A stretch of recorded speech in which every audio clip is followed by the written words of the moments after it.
behind me, these are the hills. The camera is not doing justice to their size. Probably the peak of this hill is about 150 to 200 meters from where I'm standing.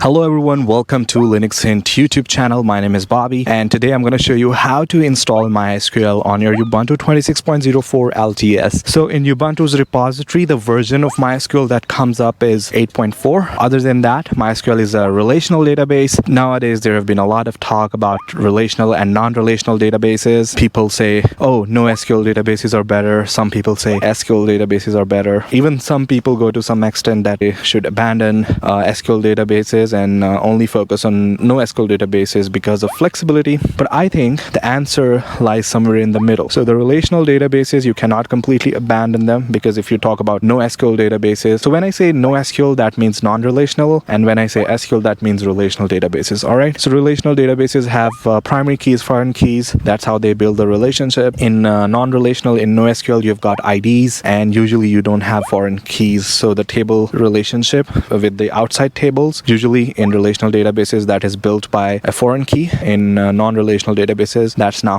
how it is built. Non-relational databases or NoSQL databases are just 10, 20, maybe 20, 25 years old. The relational databases, they are 55 to 60 years old. So you cannot just throw away 60 years of research and just say that we're gonna work with NoSQL databases. So the purpose of this video is just to install MySQL. The history of MySQL is that it was developed in 1995 by young developers, and then it was acquired back in 2008 by Sun Microsystems, and in 2010, when Oracle acquired Sun Microsystems, they became the steward of MySQL. So the open source community version of MySQL is available for free via GPL. Yeah, that's the information about MySQL. So let's just hop onto our computer and let's learn how to install MySQL on our Ubuntu 26.04. Alright, so before we install anything, let's check which MySQL version Ubuntu is offering us. So for that matter, type apt policy mysql-server. As you can see,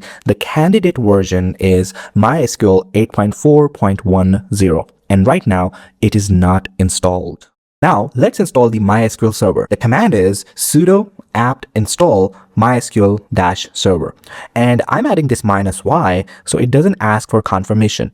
Now enter your sudo password, and now apt shows you a summary. It will basically install MySQL server plus 14 dependency packages and around 24 megabytes of download and about 181 megabytes of disk space. Then it starts downloading the packages from the Ubuntu archive, unpacking them and setting them up one by one. So now you'll notice at the end that it creates a systemd service for MySQL, which means the database will start automatically every time you boot your system. And that's it. MySQL server is installed. Alright, so now let's confirm the installation. For that, you need to write here MySQL space and then -- version, alright, or -- version. And there it is. MySQL version is 8.4.10 for Linux, and this tells us that the package is installed correctly. So Ubuntu 26.04 ships MySQL 8.4, the long-term support release. You can also ask the server itself. So for that, run sudo mysql -e and then in quotes, select version. And the server, it replies 8.4.10. So the service is up and running, and it is answering queries. Now let's check the service status. So for that, type sudo systemctl status and then MySQL, of course, and enter your password here. You can see the green dot and active running. These words are there. It also says enabled, which means MySQL starts automatically at boot. And the status line reads server is operational, which means that the MySQL is running perfectly. Now let's look at how to control the MySQL service. First, to stop it, you'd write sudo systemctl stop MySQL. And now let's check the status again. So this time it shows a white circle and inactive. It's dead, right? And the status says server shutdown complete. So down here, systemd logs the exact time it stopped. Now to start it again, we'll write sudo systemctl start MySQL, and check in the status once more. It's back to active and running with a fresh process ID. And if you ever change a configuration file, you don't need to stop and start separately. Just use sudo systemctl restart MySQL and then check the status again. And you can see MySQL restarted just a couple of seconds ago. These three commands, stop, start, and restart, are the ones you'll use most often as a sysadmin. Now MySQL is installed, but it is not secured yet. So run sudo mysql _secure installation, and first it asks whether you want to validate the password component. For that, press Y, then choose a policy level. 0 is low, 1 is medium, and 2 is strong. I'm choosing 1. The root account uses auth socket authentication instead. So next I want to remove anonymous users, right? For that I'll say yes, and then I'll disallow root login remotely. Yes for that as well. And then remove the test database. For that also yes. Now after that, reload the privilege tables, yes. And each one of these answers removes a default that an attacker could use. So on a real server, answer yes to all of them. All right, so that's all done. Your MySQL installation is now secure. So now let's get inside MySQL. So type sudo mysql. Because root uses socket authentication, you don't need a password here. You just need sudo, and we are in. At the MySQL prompt, let's run our first query. So that would be select version. And remember, every SQL statement ends with a semicolon. All right, that means end of the line. So now let's see what databases exist. So we'll type here show databases, and there are these for information schema, MySQL, performance schema, and sys.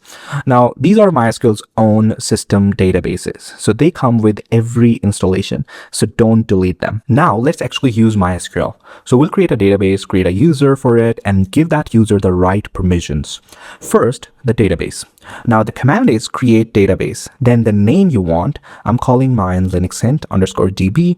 And notice I'm writing the SQL keywords in capitals. So MySQL doesn't require this. It's just a convention that makes your queries easier to read. And don't forget the semicolon at the end. Otherwise, MySQL will just wait for you to keep typing. And there we go. Query, okay, 1 row affected, the database is created. Now let's confirm that. So we'll write here show databases, and now you can see 5 databases instead of 4. Our new LinuxHint _db is sitting right there alongside the system ones. Now you could do all your work as the root user, but that's a bad habit. In real projects, you create a separate user for each application with access only to the database it needs. So let's create one. So for that, the syntax is create user, all in capital, then the username in quotes, then the @ sign, and then the host in quotes. And localhost means this user can only connect from this machine, not from the network. And then you write here identified by, and then the password. All right. So I'll try a simple password first, just to show you something. And look, error 1819. Your password does not satisfy the current policy requirements. Remember, we select 1, the medium, when we were actually selecting the policy. So this is the validated password component we enabled during the secure installation, and it's doing exactly its job. Our medium policy needs at least 8 characters with numbers, mixed case, and special characters. That password had no lowercase letters and no special characters, so it gets rejected. So let's give it a password that actually meets the policy. And please use your own password here, not the one on my screen. And now query, okay, the user is created, but creating a user is only half the job. Right now, this user can log in, but it can't do anything at all because we haven't given it any permission. So let's grant them. The command is grant all privileges on, then the database name, then $. That $* means all tables inside that database. Then we write here to and our user. So we are saying this user gets full control over LinuxHint DB and nothing else. It cannot touch the MySQL database or the system tables or anybody else's data. That's exactly what we want. So query, okay, the privileges are granted. And by the way, in older versions of MySQL, you had to run flush privileges after this. With grant, you don't need to do that anymore. MySQL reloads them for you. So finally, let's verify what this user can actually do. So we write here show grants for, and then the user. And here are 2 lines. The first one, grant usage on ***, simply means the account is allowed to connect. Usage is the no privileges placeholder. The second line is the one that matters. So grant all privileges on LinuxHint _db to our user. So the permissions are exactly what we intended. So now let's test that new user. So first, exit to leave the root session. And now we log back in as our new user. So we write here MySQL -u, then LinuxHint -p or -p. The -u is the username, and the -p tells MySQL to ask for a password. So that is a -p, the password flag. And now we'll put in the password, and you won't see anything as you type, so that's normal. And we are in. Notice that the connection ID has changed. So this is a brand new session as the LinuxHint user. So now here's the interesting part. Let's run show databases again. This time we only see 3 databases, not 5. The MySQL and sys system databases are hidden because this user has no permission to see them. That's our grant working exactly as we intended. So let's move into our database. So we'll type here use linuxint_db. So now you can see that it says database changed, and now we are inside this database, and any table we create will go here. Now let's create a table and add some data so we know everything works. So create table articles with the columns inside brackets. First, ID and integer, auto increment, and primary key. Auto increment means MySQL fills in the number for us automatically. The title, a varchar of 150 characters, not null, so it can be left empty. And publish that, it's a timestamp that defaults to the current time of the system.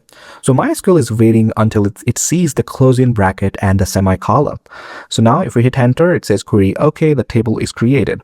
And now we are going to insert into the table. So we write here insert into articles, the title column, and values with our text. And now if we hit enter, one row is affected.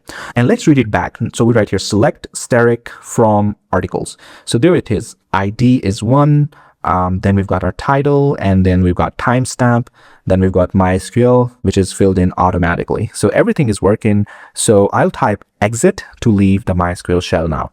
And that's it. That's the whole setup on screen. The database, the table, the row we inserted, and the query returning it. So MySQL 8.4 is installed, secure, and it's working on Ubuntu 26.04.